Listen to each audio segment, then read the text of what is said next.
Sono Pier Giacomo Saddi di Sina e di professione faccio il coltellinaio. Nel 79 mi sono diplomato come congegnatore meccanico, nell'81 tecnico per le industrie meccaniche e ho sempre lavorato il ferro e l'acciaio. Poi mi sono dedicato alla lavorazione dei coltelli artigianali. Faccio tutti i tipi di coltelli sardi più dei coltelli disegnati da me, realizzati da me. Sono iscritto alla Camera di Commercio da una decina d'anni, lavoro abbastanza bene e non ho problemi. Stavo passando a Monserrato e c'era un convegno del circuito Sardex.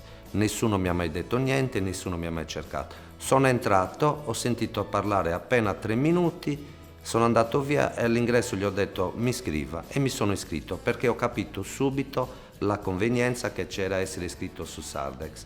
E infatti ho avuto una grande soddisfazione. Già il giorno dopo che mi sono iscritto mi ha chiamato un signore di un paese, Ovoda, per acquistare dei coltelli.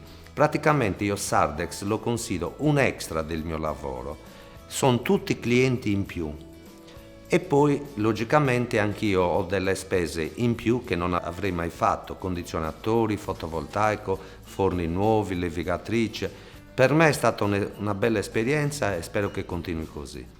Sardex è un vantaggio grandissimo per noi artigiani e commercianti perché innanzitutto chi ha bisogno di un filo prende quel filo e non deve pagare interessi. Conoscere nuovi clienti, sia per nuovi clienti per la vendita che nuovi produttori o nuove attività per l'acquisto.